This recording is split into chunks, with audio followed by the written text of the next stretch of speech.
Hey everybody, this is the Sliders Review, and since it's Women's History Month, I'm here today to talk to you about Strange Empire. This show came out in 2014. It's a Canadian Western show and it only lasted for one season. I forgot how this came on my radar years ago, but I remember watching it. And for the most part, it's pretty good. Like, you know what I'm saying? It's okay and it's pretty good. It's not like great, but it is really interesting. I can see why it only lasted for one season because like there are a couple of things that are just kind of like, peculiar about the show. Not so much off-putting, but just like the writing need to be stronger. There are way too many characters for this 13 episode arc. And it's kind of like there's a lot of filler in the middle. Personally, if you was to watch this show, like it's about a group of people. See, it's set back in the 1800s, 1860 to be exact, and it's Alberto, Montana, near like or it's near like the I can't talk today. It's near the Alberto and Montana like borderline of Canada and America, and it's set in the town of Jamestown. And so what it is about a group of like people looking to migrate from America to Canada, and they get attacked. And the people who attack them only kill like all the men. So there's only a few men left, like maybe one, like a boy and stuff like that, and the rest are women. So they're forced to live in Jamestown due to this corrupt man named John Slaughter. And he is as evil can be. While trying to make like a living for themselves, they have to deal with him and his craziness, and also trying to figure out who killed all their husbands and stuff. It's a very unique and interesting premise and everything, and something that's, and when I read about it, it really caught my attention. I'm like, oh, this is kind of cool, and it's a western. But then once you get into all the characters, and see, the thing is, there's so many characters that some characters appear, then they disappear for half the season, only to reappear like somewhere towards the middle, only to disappear again and then reappear toward the end, or don't reappear at all. And it's just like it happens with a lot of the characters on the show. A lot of the recurring characters, I get it, they're recurring, but because they make up the main cast, it's weird when they disappear. Also, they're giving some odd storylines, and then with some characters, you get to know them throughout the entire season, but then towards the very end of the season, they hit you with like a bombshell. And it's kind of like, that information would have been nice to know earlier instead of it for like shock value. And it was probably for shock value, just for like shock value, dramatic effect. And they're probably trying to get like renewed. And so with the characters being wishy-washy and constantly not really appearing in the show and then reappearing in some odd storylines and stuff, it makes for inconsistent writing and stuff. And in all honesty, like you start to forget what the show is even about once you get to the middle of the series, because they are trying to figure out, they who killed the husbands and stuff, but that quickly ends within like a few episodes. In all honesty, if you was to watch the first 3 episodes, maybe the first 4, and then the last 3, it would make a whole lot more sense. It's more connected and everything.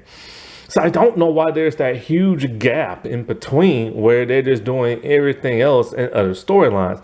All that other stuff could have been nice for like a second season. So if they was to cut it into like 6 episodes, first 3, last 3, and then everything in the middle being like other seasons, it would have worked out a bit better. Also, characters' personalities and story arcs just kind of be all over the place at times. And it's kind of like you have a hard time trying to figure somebody out. Like the main villain, he is a true main villain.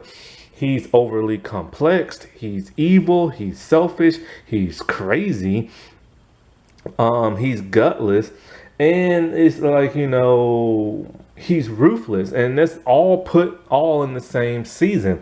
It would have been nice to have layers to spread it out. Maybe if they would have kept consistent, just a few different personality traits, not so many, it would have made for a more coherent like character and stuff. Coherent character. And so, like, I can kind of see why, like it kind of like got the axe. Also, the color palette, man. I get it. This is supposed to be like, a dreary show. But my God, all of the color is literally sucked out. It's so monochrome. Like some of the pictures that you see are like, still pictures, production pictures, but then other pictures you will see that are so muted, so colorless. That's how it looks in the show. And it makes for a very depressing, very weary type, like, series and stuff. But for the most part, I think it is a really fascinating show. It is on DVD. Um, I would recommend watching it free on Tubi first. I believe somebody also uploaded it illegally on YouTube, but you can watch it for Tubi for free. And it's pretty cheap on DVD. I've contemplated if I'm gonna buy it on DVD or not. I don't think I am. It's not really a series I can find myself watching over and over and over again, mainly because of all the stuff that happens in the middle. And so, like, also, there really aren't that many good characters in the show. Because this is because it came out in 2014 and it mostly centers around a bunch of women, of course, all the men are evil. And I mean they're evil. Just about every man in here tries to sexually assault a woman constantly. And it's like, dude, what's up? And those that don't do that, they find a way to make them shady some other way. And it's just kind of like, why? I think there's only like one good man. But I think even he did something that was kind of weird. And then there's a strange, bizarre element in the show where one of the girls can talk to dead people. That was a little bit of a stretch. You got everything else that's going on, but then all of a sudden she sees dead people and can communicate with them. The dead don't talk to her like verbally. She can just read their thoughts. And she's really seeing dead people. Like, I'm not even joking. Like, they're real dead people. And I'm just kind of like, why add that to your show? It's not even consistent. It rarely happens in the show. I think it only happens like 2 or maybe 3 times. And that's about it. And it normally only happens just to give that character something to do, which is another problem because the characters don't always appear all the time. Mainly when they do appear, something's written for them. And it's interesting and it's intriguing, but it's kind of a little so much out there that it's kind of like it's only written just to give that person something to do, which means there are way too many characters. It really should only focus on maybe 5 or 6 at the most. And, just have everybody else be kind of like a guest appearance or something like that. And, the acting's really good in this. And I mean, like, really good. So it's quite a shame that it never got, like, a second season. There were plans for a second season and stuff cooked up, but, it got canceled. Also, one of the things that's odd is that, like, okay, it ends on a cliffhanger. Now, one of the biggest mistakes they made is that, like, they killed the main bad guy at the end of the very last episode. So it's kind of like, okay, well, who the heck are they going to go up against in the second season and stuff if they get a second season? And then it hits you with a huge cliffhanger at the end. And I'm starting to now think, sorry about that, my camera died. They must have been told they probably wasn't getting picked up, or they saw the ratings. So you can tell something towards the end of the show just feels a little bit off to where they started rewriting stuff. But then there are a lot of times in this episode where a lot of the story arcs just feel off. I like how they try to make a woman empowerment show. I like how the creator is an actual woman. Um, I can't think of her name right now. Oh, wait. I think it's Lori Finstad Kinzik, something like that.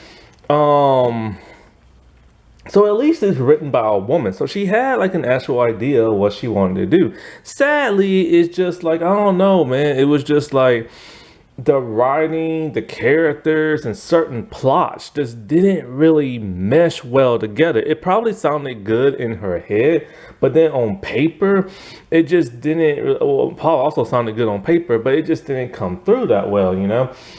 The characters that they did create, like a lot of the main characters, should have been a lot stronger. And like I said before, the main focus.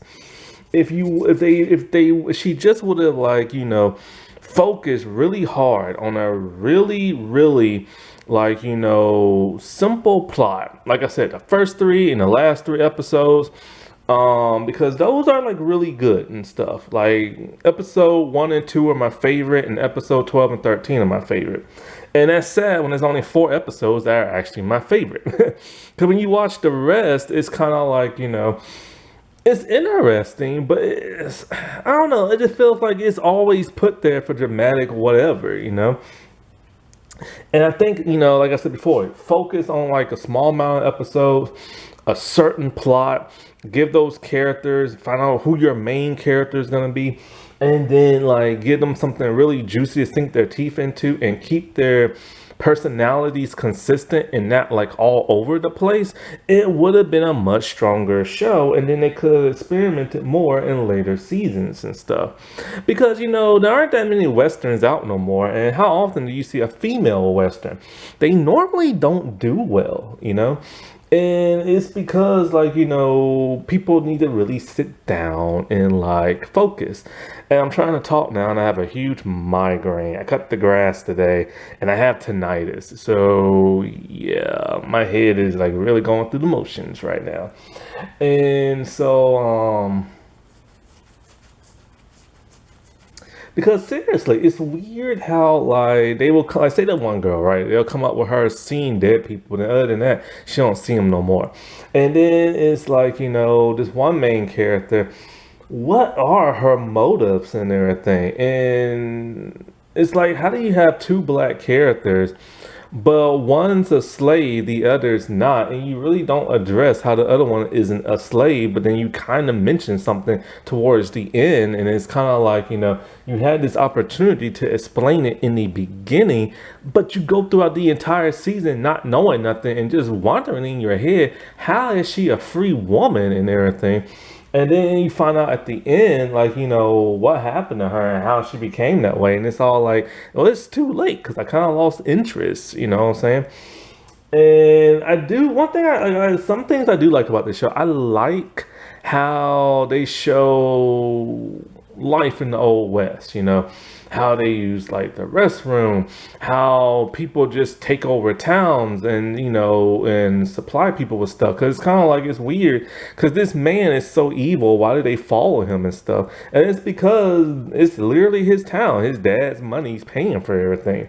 And it's cool to see like how the laws were back then, because honestly, people would forge a confession, give it to like a sheriff, and the sheriff like, oh, since this person wrote it, it must be real. And then that person will literally be hanged and everything with no real evidence. And it's crazy how stuff like that was back then. And also like, the lack of rights that women had and stuff. And also how like the white people treated like Native American, or I should say indigenous, because they're Canadians there too, indigenous people and like the Chinese people and stuff. You see all of that in here, but you don't really see it as strongly as say like a show like Warrior and everything. But it is still fascinating. And there's also a woman in here who was born a woman, but she wants to be a man, and she dresses like a man, and then she gets found out, and stuff like that is fascinating because people think, oh, they just throwing in woke stuff. No, there were women like that back in the day. Like, there is a woman, crap, I can't even think of her name right now.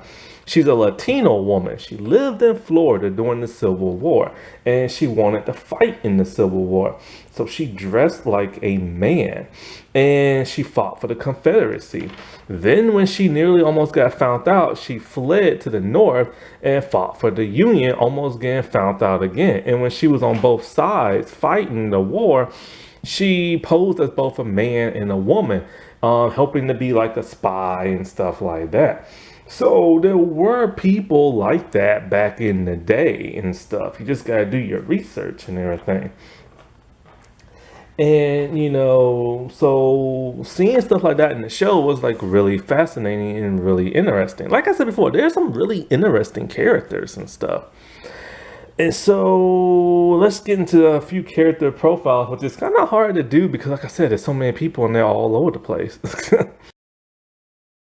So I might as well start with one of the main stars. Kara Gee.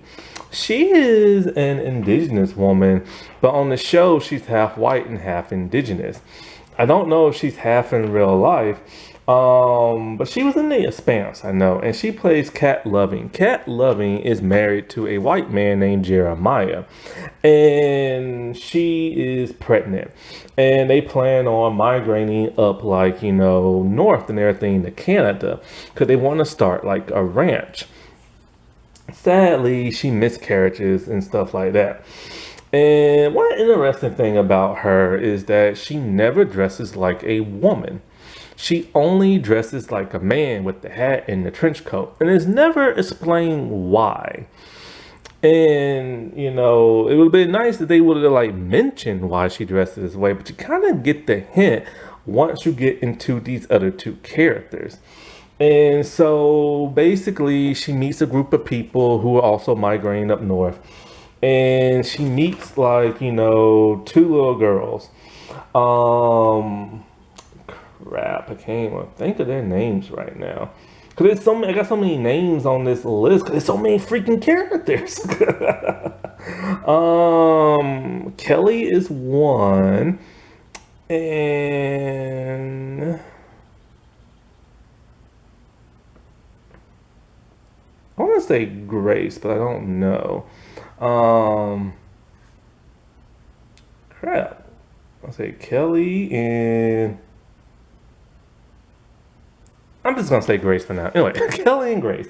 They meet these two girls, and Kelly and Grace are really interesting. Cause like their dad sold them for gambling and stuff. So since they have nobody and they trying to grift and steal from people, they decide they're gonna take these two girls in and make them their own. Also, they're gonna take in these two boys, a teenager named Neil and a little boy whose name I don't even care about because he's only in for a couple of minutes. And so like, and it's really fascinating because it makes you wonder, who are you really related to? Because back in those days, people would adopt people all the time, but they wouldn't have no paperwork and stuff. And so like, so they took in this family of young people and they're gonna like start up a ranch whenever they get to Canada and stuff, right? And so like they meet a man named John Slaughter. And John is the bad guy. He calls himself Captain John Slaughter. And well, he needs money because these people are going to his town to live there. And he needs money to pay his mine workers and stuff. But there's a problem. He was supposed to get a shipment of ladies, some special ladies who give services to men. And that's how he was going to get his money. Well, they're not there for whatever reason, and so he needs to find some new women to make money. So he gets the dumb idea to murder all these women's husbands, leaving these women stranded so he can prostitute them out. And so what he does is that him and a group of men dressed like indigenous people, but they don't look like indigenous people. They look more like, how you would make like a supernatural horror movie in modern time with white makeup on their bodies and all kind of other stuff. So they go in making, Native American type sounds, and they start killing the people. Everybody's running, screaming, hollering, everything like that. Next morning, they see the aftermath. There are dead bodies everywhere. Men and young boys, all kind of stuff. Also, the little boy that Cat took in, right? Now, he got killed because he kept taunting John Slaughter and making fun of him. So John got annoyed and made sure he ended up dead. And he was hung. Well, he wasn't hanging from he wasn't hung, but he was perched on a tree and blood was dripping down. It was such a disheartening image and stuff. So it's only like a few men left. Neil the teenager's alive, and this other man who's a doctor alive. But however, Jeremiah, Kat's husband, is nowhere to be found. So she literally goes the first 3 episodes constantly looking for him. She's heading all over areas of America, talking to the sheriff, talking to the marshal, not a sheriff, and trying to find out where he is. She is trying to track him down. She can't find no sight. She even goes back to her people, the indigenous people, and asks them, have they seen him? Even going on a hallucination, dream walk type thing to try to find him in the spirit world, and she can't find him there. By the 3rd episode, she just gives up, and then she starts sleeping with the marshal. I'm just kind of wow, you really didn't love your husband that much, now you're sleeping with somebody else. And so the marshal is half white and half indigenous like her.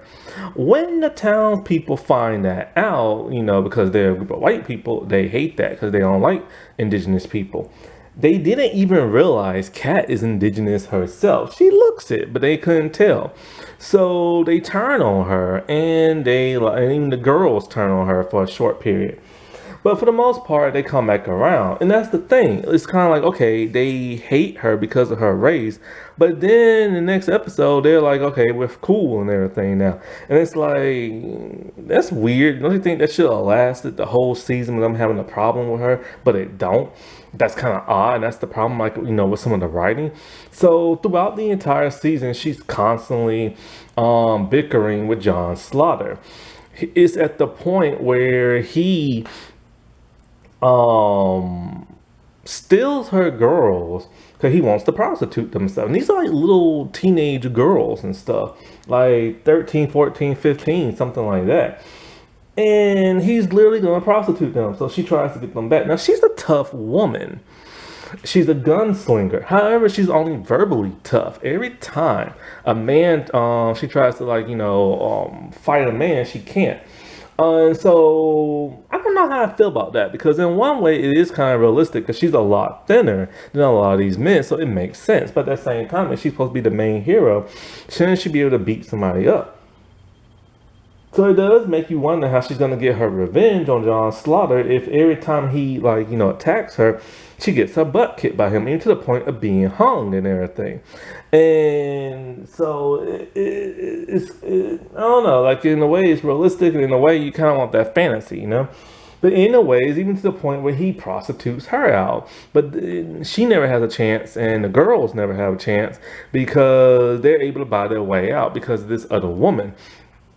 And so, they later on appoint her sheriff. But here's the interesting thing. John don't want her to be sheriff. He has one of his friends. But his friend tries to assault a woman. So he ends up getting killed. So eventually, she becomes sheriff. But she doesn't really do any sheriff type stuff, only for one episode and one episode only. After that, you never see her be sheriff again. So it's kind of well, what happened to that title and stuff? And so, like I said before, she's constantly bickering back and forth with John Slaughter, believing he killed her husband and stuff. And he keeps denying it. He keeps denying he killed any of those people. He's not going to let people know that he was the one dressing up as those folks, And so, other than that, He even tries to blame it on other indigenous people. He found two and tied them up. Now, what's really interesting is they never explain why these two indigenous men are dressed like cowboys. Because when we see the other indigenous people, they're still dressed like more traditional ones, and then we see other ones dressed more like white people and stuff. So they had to integrate those people at one point. And so it would kind of been nice to kind of like explain that or something. However, what's really interesting and so emotional is that she has no place nowhere in the world. At this episode, the white people don't like her because they found out she's indigenous. But then those two indigenous men is all like, well, you don't belong with us either because you're mixed and everything. And it's really sad because a lot of mixed people feel like they just don't belong in the world because they're not good enough for like one or the other race and stuff. And they always get told that. I remember the actress who plays Izzy on Power Rangers Dino Fury. She's Indian and something else. And she said, she doesn't fit in with the Indian people because they say she's not Indian enough. And I think she might be white also, and she doesn't fit in with them because they say she's not white enough because of her skin complexion. So it's like she doesn't know where she belongs, and a lot of people feel that way. So I thought that was really good writing and very shocking writing that they would tell her that and stuff. And so basically, um when things get so bad between her and John, to the point where she's just ready to end this and everything because John is making their lives miserable, to the point where he takes all their guns to pay for his workers. And so this is when the women, they leave and everything, and they go live in the woods again because they can't trust the people in Jamestown because of John's slaughter. And they realize they're going to have to end this. They fake a confession from him. They get a testimony from another man, but they don't believe, but people in town don't believe him because he's a little cuckoo in the head. And also John has been killing people, but this won't hold up in court because one of the people he killed is a black man. And so they realize he's going literally crazy in the head and he's always getting away with stuff. So it gets to the point where they finally get him and stuff. And I was hoping for an epic showdown between Kat and like John, right? But there wasn't. It was just like they chased each other on horses. She tackled him, and then she was getting ready to slit his throat until a group of men came in because they believe he killed, he did kill that one man's brother. And so now he's gonna be hung. But John's wife don't want him to be hung. She wants him to die at the hands of like Kat. So she helps him escape. Kat goes after him again, and with the bow that the indigenous people gave her, she shoots and kills him. Then after that, it's weird because it's like, okay, she's wanted for murder because she killed the white man. And she said it was self-defense. See, what happened was him and a bunch of other people killed a bunch of indigenous people, women, men, and children. She finds a woman and child laying out in the grass, and she puts them, cause the woman, they're so badly bloody and stuff. She's all like they don't want to suffer no more, so she takes them out. And it's a really odd scene that just came out of nowhere. Then when she's talking to the girls, all of a sudden Jeremiah shows up dressed in rags, and he just automatically pops into town bewildered and everything. But he's being chased on horseback by two indigenous men. They grab him, take him off, and they ride off with him, only for her to scream out to him. So it's like, wow, her people had him the entire time. And John told the truth. He never did kill that dude. Now, he killed the other people, but he ain't killed Jeremiah. And so that was like crazy. And it was like a big twist that just came out of nowhere. And so like, it would have been interesting to know where Jeremiah had been the whole time, what happened to him, and why the indigenous people had him and did not tell Kat. Because she constantly kept going back and forth to them for only them to say they don't know where he's at and stuff. But then one indigenous lady did have, I think, his gloves, and she said she bought them off another person who bought them off another person. But it turns out he was there the whole time. So it would have been cool to have a second season, but sadly it never will. So let's get into some other characters. I talked about her for about 13 minutes. I'll talk about Neil real fast, only because he's barely in the show, and I mean barely in the show. So he's the teenager who's adopted by Jeremiah and Kat. When all craziness broke loose, he disappears for a couple of episodes, only to reappear with like a pistol. He's looking to kill John Slaughter because of what John did, but he's unable to do it because he doesn't have the nerves. After that, he disappears again, finds out that Kat's indigenous, hates her guts, then later on comes back around only to disappear again, then only to reappear to hang out with this one man, I think, and they started hating on like the Chinese people and stuff. And it's like, dude, what's he hating on Chinese people for? And so then he shot a Chinese man, and then after that, like, he's worried, later confessed, and then he disappeared again. It's like the dude is barely in the show. Now, I couldn't believe who the actor was. I remember him from The Haunting Hour. He played Reggie, and my sister is a witch and everything. Okay, Kelly and Grace. Michelle Creeper plays Kelly, and I think her name is Grace. I really don't remember. But Matria Scarina, she plays the other one. And these two have been friends for a good while. I've talked about a movie they was in. Wasn't a particularly good one. But then I talked about another movie one of them was in. And so this is when I first saw these two. And so, like I said before, their dad is a gambler, and he sold them for money and stuff. So they get in the possession of Kat and Jeremiah. And what's interesting about them is that when we first see them, they're dressed like girls, right? Throughout the rest of the series, they're dressed like guys. And sometimes they'll wear like a cowboy hat. And it's never stated, but I believe this is for a disguise. See, Kat dresses like a man, and they never explain why, but I think it's just so people won't mess with her. And so it's the same thing with the girl. She doesn't want them getting like hurt or like assaulted and stuff. So she dresses them up like boys. And this is how they dress for the remainder of the series. Until like one episode where I think Kelly is supposed to get married to a grown man. And she wears like a dress only for her to go back to her regular dress. I'll get back to that a little bit later. Anyway, so there's not really much about these two, other than John was gonna like prostitute them out, and they had to be bought back by this other lady. But other than that, they really don't do nothing. Now, what's really weird and odd is that John was literally gonna pimp them out, so he's a bad person. But then after they got their freedom back, then they start hanging around his house indoors. And it's kind of like, why? He's a terrible bad man who is going to pimp y'all out. So why in the world would y'all hang out in his house? See, the writing is so weird. Now, as for the Michelle's character, I think it's called Kelly. In one episode, she gets her period. Then a strange man comes into town. He talks about how he wants to build like this and that in the town, and he's going to give John tons of money. I think he's also pretending to be a pastor. This is when they find two women out in the woods. One woman, the mother, is crazy, and the daughter is still.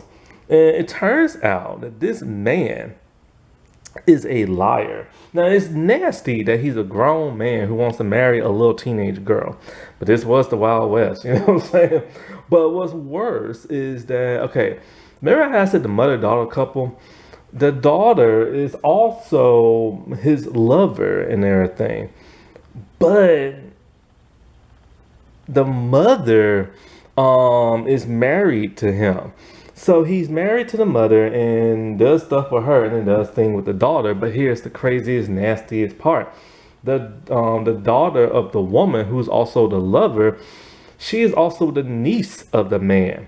So when John finds out that this man has no money and lied to him, he just straight up kills him and everything.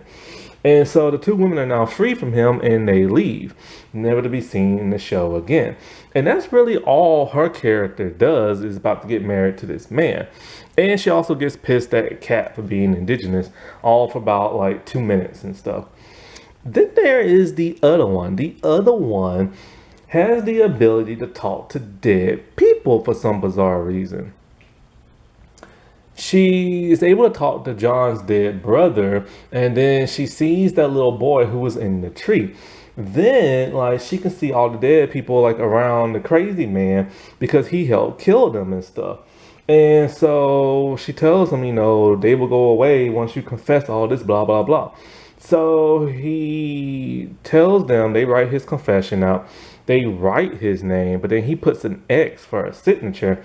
Is that really how they used to sign things back then? I used to see that in cartoons, but I didn't think that was real life. And so, like, um, he confesses and then he leaves. Now, and that's really all those two girls do in the entirety of the series. I wish they would have had more stuff. Like, it would have been nice to see them interact with Kat a lot more and have her teach them stuff because these girls are uneducated and everything else. And they started off as pickpocketers and everything. It is quite a shame they didn't focus more on the characters they should have focused on. Melissa Farman plays Rebecca Blintney, and she's starts off as very autistic, and she's a doctor. She's married to this one man, and so like, what's really interesting about her character is that she's married to Dr. Thomas. Now he's a doctor. She's also a doctor in training. She knows more than her husband, but he's one of those arrogant men because he's older and he thinks he knows everything. He will not listen to her. She's a very skilled doctor, but she also has a very odd side to it, not the autistic stuff, but like she finds it fascinating, like the inside of people's bodies, how she opens them up and draws them and everything, talking about how she held a beating heart in her hand. And people tell her don't say things like that because she was once locked up in an institution. And so, like, the thing about her and him is that she's younger than him. He's older. He knew her when she was much younger, and her mother, before she died, told him to take care of her. He really doesn't love her that much, and he treats her like crap. All for the first, like, 4 episodes and stuff. He's one of the rare men to, like, survive. How his leg gets wounded in like the attack, and it later develops gangrene. He doesn't tell nobody, and so he treats her like crap. But then he starts to fall for another younger lady in town, and when Rebecca wants to dance with him at a festival, he doesn't want to dance with her, but instead would dance with this other lady. Well, then there's a person named Morgan who falls for like Rebecca, and Morgan literally doesn't care, Rebecca is married because she doesn't like Dr. Thomas. When Dr. Thomas finds out what Morgan really is, he tells, my wife will never be able to love you and everything because of what you are. Well, at one point, like, Morgan gave Rebecca a helping hand. And she's never experienced anything like that. And so the Rebecca character is very interesting, and the actress plays her very well, especially her autistic side. However, after she has to amputate Thomas's leg, um, he dies because they waited too long to amputate because he didn't tell them about the gangrene, and his thigh bone started to turn black. So he dies, and after that, she's shaken. And after that, she no longer acts quirky and weird. Now she's talking like a normal person. It's like her artistic side just kind of like went away, which is kind of odd. And 'cause her character did not stay the same after that. After that, she just tends to all like, the medical stuff because a lot of people are getting hurt and killed and stuff like that. She has a really fascination with guns, but her husband will never let her have it. Before he dies, he gives her a necklace and tells her to sell it and, go back to Canada. But she says, she would not be treated right in Canada. And so she gives the necklace away to a man who's a double amputee who wanted to get back to his family. And what's interesting is that she has a weird relationship with John Slaughter. Not romantic, but like he's fascinated because she's a doctor and can help him and stuff because she helped save his life. And also they have a fascination with bodily organs and stuff. And he literally forces her to commit open heart surgery on a man that tried to assault Morgan and stuff. And it's to the point where she first was disturbed by it, but then she kind of liked it, and everything, because she got to, of course, study the inside of a body. And so she finds out later that Morgan is not really a man, but a woman, but she still likes Morgan anyway and stuff and wants to be with Morgan. But then those two kind of have like a little bit of a like disagreement because she saved Morgan from being assaulted, but then it's like, when Morgan saw her cut open that man and kind of enjoy the person that like assaulted her and stuff, she tells her like, I can't believe you did that and this and that and blah blah blah. So then, Morgan's not really into her no more. Morgan was born female, but wants to be a man. So she dresses like a man. She wraps bandages around her chest and all stuff like that. It is her uncle that helped her convince her to start dressing that way. And so her uncle only appears in like one episode, marries a woman. The redheaded woman did not stay on the show long. She's one of John Slaughter's prostitutes. And she gets smacked around, treated badly by other men, but then she finds Morgan's uncle who treats her like a queen. So then they get married really quickly and then they leave and stuff. Because people back then, because, a woman could only survive with a man back in those days because they're not allowed to have anything of their own. So she quickly just married him so she won't have to prostitute herself no more. Morgan is a really cool person, a miner, helps out with all the like rough stuff and everything, and is in love with that of Rebecca and doesn't care if she's married. And even telling her husband, I can love her better than any man and blah, blah, blah and stuff like that. And so, I already talked about what happened to Morgan. When Morgan got found out by this one man, he tried to assault her and stuff, only to be saved by Rebecca. And so Morgan is the one who wrote John Slaughter's confession and everything. A fake confession. Like, my God, is that really all it took for a person to get hung? And stuff. And, trying to think. I think that's all about Morgan. Played by Joanna Bowen. Mrs. Briggs, the headstrong woman who's very stubborn and stuff like that, she realizes they need to survive and they're gonna need supplies, but John Slaughter will not give them none. Even at the point when they first got there, John kicked them all out the homes just so he can put like his workers there and stuff. These women really had it bad. Now, I think she runs like some type of like diner, cantina type place. And so like she's very headstrong and she's one of the people who finds out about Kat being indigenous and hates her for all in one episode. Mostly she just helps take care of her daughter, Fiona, who has twins. Fiona's husband was murdered. And so like later on, she starts a relationship with this one man, Ches, I think his name is. I can't really remember. But like he's this bushy bearded man, and so like the man starts off great at first, like really nice. He helps out the two girls of cats and everything, but then he grows a hatred towards Chinese people. He does not want the Chinese workers working in the mines, but him and the other white guys refuse to work in the mines because John can't pay them. So they get into this huge fight with that of the Chinese people, to the point where people start dying. That bushy haired man and Neil, they literally throw like dynamite into this one Chinese man home, killing his mother, which causes him to collapse the mine on all the white workers and stuff. The bushy haired man was one of them. So Mrs. Brigg, she worries to death, about like him being out. And so he finally gets out, and then but he's upset when he helped murder that one dude's mother, to the point where he starts making love to Mrs. Brigg. She tells him to stop at first, but then she starts to get into it and lets him do it. They have a relationship after that, only for him to tell her he's married and his wife lives over in the East, and this is why he works so hard to provide for her. After that, Mrs. Briggs tells him to leave and we never see him again. Seriously, it's like they have a thing against men in this show.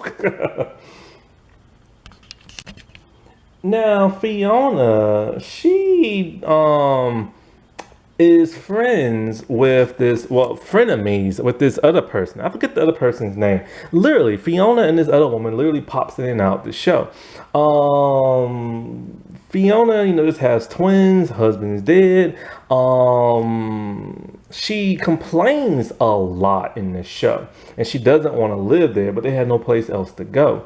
She almost gets like assaulted by like the male sheriff, only for him to die, and then Kat take over as sheriff. And then it's like she kind of starts a relationship with Dr. Thomas and everything, only to stop doing that. Her and her friend always bicker about weird stuff and like a dress and this and that. Her friend is kind of odd and weird, and it's never really consistent. And so, there's not really much about neither one of them because they're very underdeveloped written characters and stuff because they barely are in the show. Marshall Caleb, he is the indigenous, well, half indigenous man who, is a marshal and everything. They want him to arrest John Slaughter. At one point he does, only have to let him go and stuff. And John murdered his friend, a black man. And John literally took the black man's daughter, teenage daughter, so John can give to his father so the father can assault that girl. And so he has a relationship with Kat. Basically, they bang a lot, and she said something that pisses him off where he keeps disappearing from like literally the show and everything.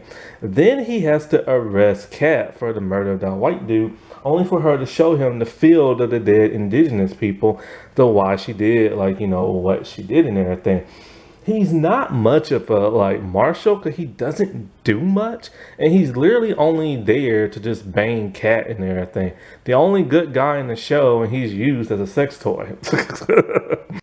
Isabel Slaughter. She is played by Tatiana Jones. I remember her from the show Flashpoint. She was like the disc patch operator. And so, like, she's half black. Well, at least she looks half black. But she is black. She's probably mixed with something else. And she is John's wife. And they've never mentioned why he married a black woman. Like, it's never been brought up. You think something like that would be brought up and everything. And also, how is she able to walk around free? Well, she is a really interesting character. She does what she does for survival. She started off as burlesque prostitute type person, and then she tricks people into thinking that she is a psychic. And her friend Ling, who's a Chinese man, they literally con people and thinking she's a psychic. They set a room up, the table pretends to float in the air, hooked on wires, they make weird noises. It's a con job. It turns out in the very early in the show that she had a baby and had a miscarriage.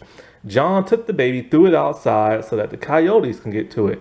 She's very heart-stricken over that. To the point where one girl, I think her name is Mary, she has a kid. So she steals that baby. And Mary completely goes insane after that. And she stole the baby so that she can give to John's father, Cornelius. Cornelius wants an heir. He is the one who gives John money and stuff like that, and John tries to impress his father, Cornelius. So, it turns out that Isabel is having an affair not only with her assistant Ling, but also John's father, Cornelius. And so she just hoochie coochies around. But then it turns out early in the beginning of the show, she's constantly trying to kill John with poison and stuff, slowly killing him, only for Rebecca to find out and, put a stop to that. After that, she no longer tries to kill him, which is kind of odd. So then she starts loving him. Well, I don't get it. If she hated him and tried to kill him, why is she loving him now?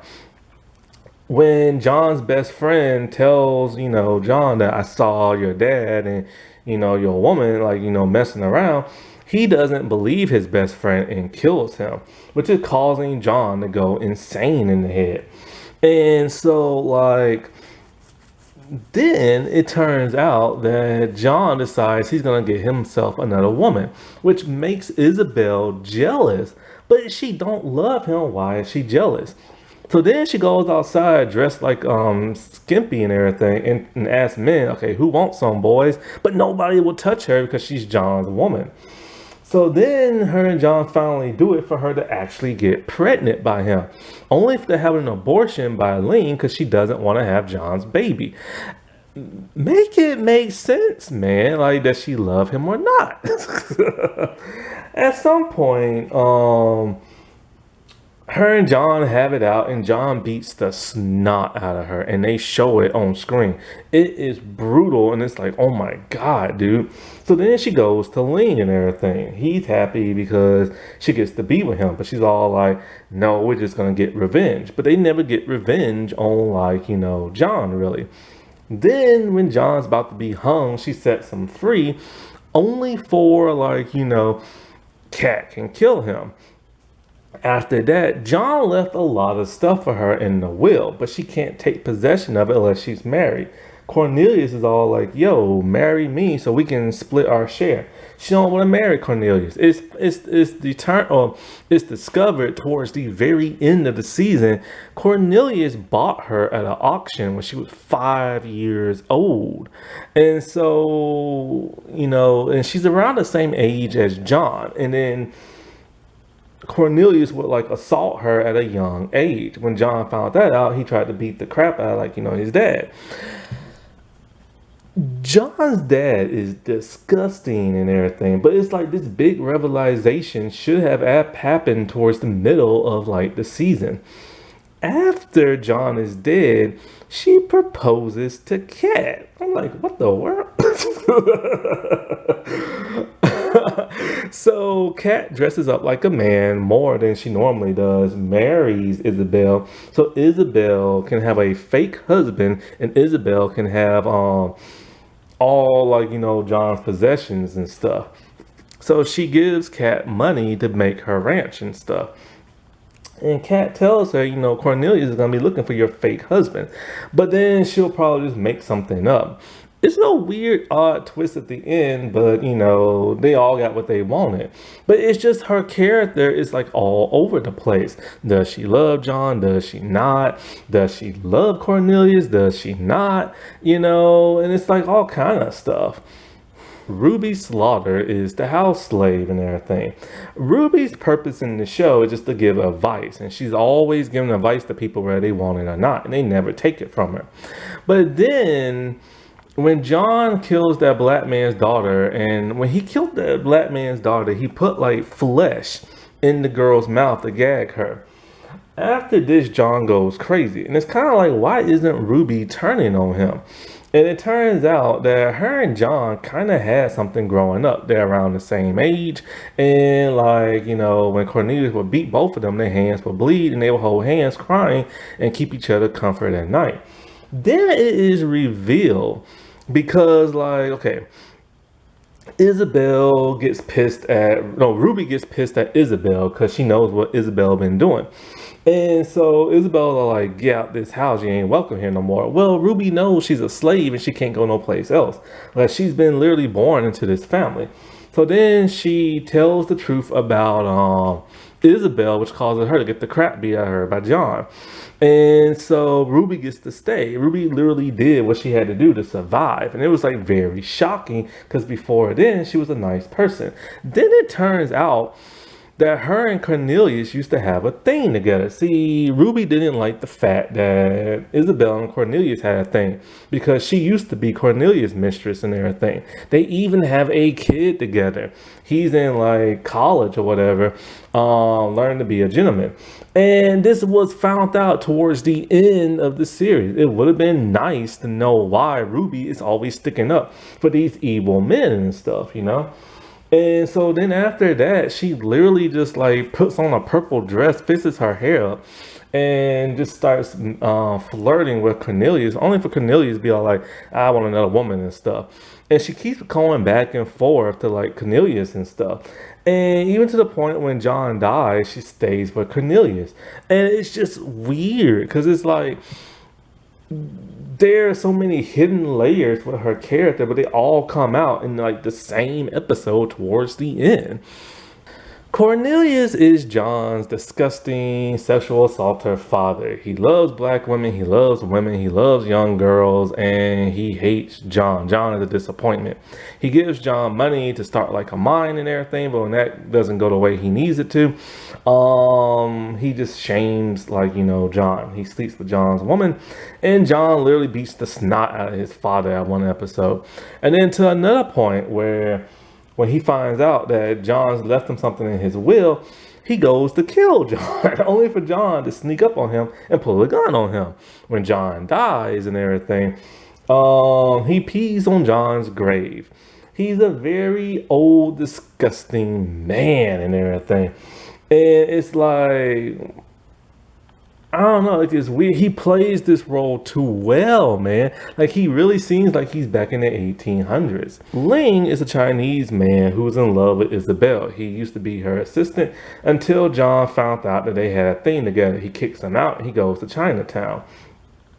After that, all the white men don't want to work in like the mine. So he proposes to John that, look, man, you need workers. My people will work for you, but you give me a large percentage of what you make in the mine. John don't want to do that, and John is looking at every other option, but it's running out. So he has to take that deal, which causes conflict with the white men. They literally start a war back and forth to the point where they're killing people on both sides. His mother gets caught in an explosion, which causes Ling to blow up the landmine, collapsing it on tons of workers, where they had to dig a hole in the ground and get people out with a rope. And so John still has, part of the mine signed over to what's his name in his will. When Isabel finds this out, she's like, why didn't you tell me? And he's all like, it was not for you to know. So she doesn't want to be with him no more and stuff. And he's a really interesting and mysterious, quiet type person who, when you wrong him, he will get revenge on a person. He's also pretty good in medical stuff, to the point where he knows how to give like abortions and knows what poisons there are to kill a person. Because once again, Isabel tries to kill John with poison in like the second to last episode. And now that leaves John Slaughter himself, played by Aaron Poole.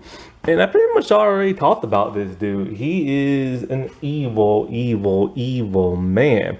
He kills a bunch of women husbands just so he can prostitute them. He needs money so bad that he's willing to kick these women out their homes and let the men stay there for free. And he steals their guns just so he can sell them and everything. And, the thing I hate with the way they wrote him is that at one point they tried to make you like him, make you feel sorry for him, because you find out why he is the way he is because of his father and because of his dead brother. And he never makes no mention of his half-black brother from that of Ruby.